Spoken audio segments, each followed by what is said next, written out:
another episode. I'm Siobhan. Today we are at Cherry's Lounge, and as a part of our month-long series, we're covering Black-owned businesses in Jersey City. So today with me, we have the owner of Cherry's Lounge. So can you just tell us a little bit more about your business, how you got started, and just overall the story behind Cherry's Lounge? Will do. Hi everybody, Anthony Sport Sharperson. Most people know me as Sport. I grew up right here in Jersey City, not too far from here. Cherry's Lounge was founded by my grandfather, Mr. Leroy Cherry, back in 1980, and it's been my family ever since. I had the fortunate opportunity to purchase it in 2007. I started working here in 2006 to learn the business, which has supported my family through and through since its inception in 1980. We've seen a lot of change here in Jersey City over time.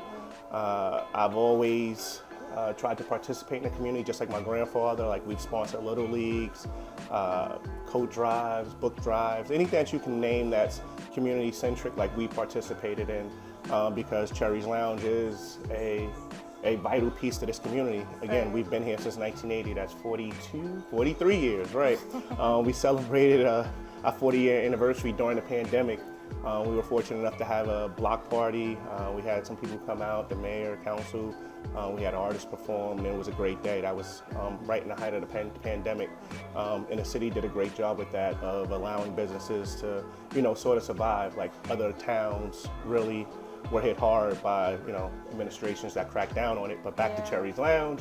In particular, we do breakfast, lunch, and dinner. We have brunch parties on the weekend. I think Cherry's is special to a lot of people because when you come to Cherry's, you feel that family environment, you feel that love, because that's what it was built with, and that's what I try to carry on. There's something here for everybody. We have customers that range from 8 to 88. There are still some people that come here that were friends with my grandfather, and they're older gentlemen, and this is their second home. And this is our Cheers here in Jersey City, especially in the Greenbelt part of Jersey City. Forgotten some, but not to us who've been here and held it down over the years. So we've seen it all, you name it. Okay, and your grandfather, Leroy Cherry, let's just talk a little bit more about his legacy, since you kind of explained how he's, a part of Black history in Jersey City. Yeah, he was a longshoreman. He was part of that great migration of Southerners from South Carolina and other parts of the South up north in the 60s and 70s, and he was an entrepreneur. Him being an entrepreneur and owning Cherry's, it gave me a strong sense of Black pride, even when, again, a lot of my family wasn't doing so well. I knew I belonged to something great because of him, and I carried that on. I passed that along to my children. Anybody who's willing to listen, you have to be prideful in the things that make you who you are, no matter what. So, I always tell my kids, if you know it, no one can take it away from you once you learn it. And again, for me, being a young Black man growing up in Jersey City, went to PS15, not too far from here, and we learned the Black national anthem, right? So that meant something to me. We had Black teachers back then who really, honed in on the fact that, hey, we're going to teach you more than just what the curriculum calls for, and that's very important. So again, I don't want to go too deep into it, but a lot of our history was stripping from us, right? And sometimes we have to make our own history. And I'm not blaming anyone for that. I'm not angry. I just know that, hey, given the opportunity, like, Cherry's can compete with any bar here in Jersey City, anywhere USA. And again, a lot of it's because of the love and what our customers feel and I feel. Like, again, it's important to people when they come here, so we maintain it, right? Like, you look up and down the Ave, you can see, dilapidated buildings, people holding on to those buildings, waiting for the value to increase, and not participating in the community, making it beautiful. Like, when you walked in here, I'm sure you felt pleasantly surprised, like coming from a vacant lot across the street, and you walked in, I see you smiling over there. You were like, oh wow, right, because this is a gem that I appreciate, my employees appreciate, and my customers appreciate, and it's for all of Jersey City. But it's like anything else in Jersey City. Sometimes we have that stigma, and again, me being from here all my life, I can tell you about the fact that Jersey City is a very much so diversified city, but it's also a very much so segregated city. Like everybody grew up in their own communities and didn't venture out for different reasons. Won't get into the history of that either. But but that's a fact, right? Like, you know, like unless we were playing sports, that was like sort of the only time that you transitions to the other part of town. Right, so right. for as integrated as Jersey City is also segregated. Yeah. Just like most of America, to be honest with you. Most people work together, but they don't live together. So I won't get into that either. I'll get into the fact that, again, my grandfather, he did something that a lot of other people didn't have the opportunity to do. There were a lot of black bars up and down the drive and on Ocean Avenue in the 80s that were thriving. What happened was, just to give you a little brief history lesson on that, a lot of the bars were audited by the state, and then they had to, I call it a systematic attack. Those licenses were taken if you couldn't afford to pay the taxes that were back due. Fortunately, my grandfather, being fiscally responsible, he was able to get on a payment plan, put a huge down payment to make sure that he didn't lose what he invested in. Right. And most of those licenses now are downtown.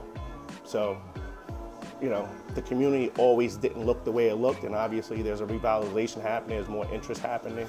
But again, for me, I'm prideful. I've been here, and I think I'm a great person to speak to the fact of what it means to be from Greenville. Yeah. You have a touching story, definitely. And as a black business owner, what were some struggles or challenges that you had to overcome? I think, I don't necessarily think that it's a struggle being in the bar business as a black owner or any. I think we all struggle the same way. Inventory, employees, access to, you know, even right now, let's just say like the supply chain is about to be screwed up all over again, Yeah. right? Like we sort of see it first because we're buying in bulk, so to speak, and then there's times when we can't get anything. So I'm sure, like, again, that impacted all businesses. I think the biggest problem that we might have with black businesses and most minority businesses is that there's truly no succession plan because there's no real legacy of teaching of how to be a business owner. Right, you know, right. how to apply for funding, how to go to your neighborhood bank and develop a relationship and those types of things. So that's where we have to sort of switch gears and sort Yeah. of say, hey, it's just not about running the business, it's Right. about how do we keep this business that is sustainable for all time, so that way it's available to my children and their children if that's what they choose to do. So like I said, I was fortunate enough, my grandfather was fiscally responsible enough and intelligent enough to put certain things in place, and then when he passed, my grandmother was able to hold on long enough until I was able to be in a position to do what I needed to do to sort of carry on the legacy. But with most businesses, there is no transition to speak of. Like, no one speaks about that ahead of time. So I think that's where being a black owner, I have to do a better job of communicating and setting up a plan for what's to come after me, right? And that's what happens when, you know, people buy a house in the 70s and the 80s for $12,000 that are now worth $400,000. The grandmother passes, but no one ever was taught how to pay the mortgage, how to go down to City Hall and pay the taxes on it. So that's where we lose at as minorities and black businesses. We all work hard, but we don't have the background knowledge to carry on. Yeah, like that financial literacy almost. Yeah, definitely.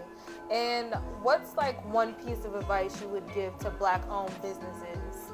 I would give that advice to anyone. Like, what is for you is for you. You don't have to worry about what someone else is doing. You need to be aware of what other people are doing, but you need to just focus on what you have to do and always be a good neighbor and be a good friend to people, and it'll pay dividends. Like, so again, like, just because we're doing the same business doesn't mean that we're enemies or anything of that nature, and that goes for our neighbors or anyone. What I eat doesn't, right? Yeah. Right? So, but again, you got to eat too, right? So right. we have to sort of get rid of that jealousy that happens, whether it's taught or whether it's learned. We just have to accept that we're all in this boat together, and as long as we're all going in the same direction, you know, like, you'll do fine, I'll do fine, the community will do fine, and then we can focus on like moving our neighborhoods forward. So that's what I'm all about, like, you know, being a beacon, being a resource, and again, like, opening my doors. So again, my advice would be for you to just be a good friend, be a good neighbor, focus on what you have to do, but also be willing to help somebody else along the way. Thank you so much for your encouraging words. This is definitely an interview and just a message that a lot of people need to hear. So just tell us a little bit more about how the people can find you, find your lounge, and Yes. Your socials. So we're actually changing our website. Right now it's Cherry's Lounge of JC at .com. We're moving it to cherry'slounge.com. We're on Instagram at Cherry's Lounge Bar and Grill. Same thing, Facebook. I believe we have a page, I Love Cherry's, as well as Cherry's Lounge Bar and Grill. We're located at 102 Martin Luther King Drive, Jersey City, New Jersey. Been here since 1980. Plan on being here till 2080, right? And beyond. So again, like you can find us anywhere on your social platforms as well, like I said. But again, right here in Jersey City, 102 Martin Luther King Drive, Jersey City, New Jersey, 07305. And I like to call it Jersey City's best kept secret because as you guys walked in, you felt like you found something, right? Definitely. Felt like you found something. And again, that's just the way I want people to feel. Like when you come in, I want you to feel welcomed and like, oh, okay, I can sit down, I can relax here. And again, that's regardless to what's going on in the community around me. Like I can only control what I can control and then participate in the things that I can't participate when I have the time and the energy. But this is what I control, and I try to give it to my customers. Like I always tell my bartenders and my staff, like Cherry's belongs to you as soon as you walk through the door. Right. It belongs to us. It belongs to our customers, because without them we wouldn't be here. And it sounds cliche, but you didn't see too many bars coming up and down the Ave. You didn't see too many thriving businesses coming up and down the Ave. So again, for that, that's a testament not only to my family, my employees, but to my customers who believe in, coming here. Like through it all, like through the stigma of, oh, that's the hill, or that's that side of town, or like the young man told me he lived less than a mile away from here. Well, Communipaw is about 0.75 miles from here, and he's never been here. So again, like we sort of stay on our own circumference minus visiting downtown in Jersey City, and that really has to stop. Like there's a lot of beautiful places, a lot of beautiful people here in Jersey City, throughout Jersey City, but we sort of had the bad stigma on this side of town, and it was wrong, to be honest with you. Like again, like people love to point the finger, but no one loves to participate in making things better. That's very true, very true. Well, thank you so much for allowing us to just interview you.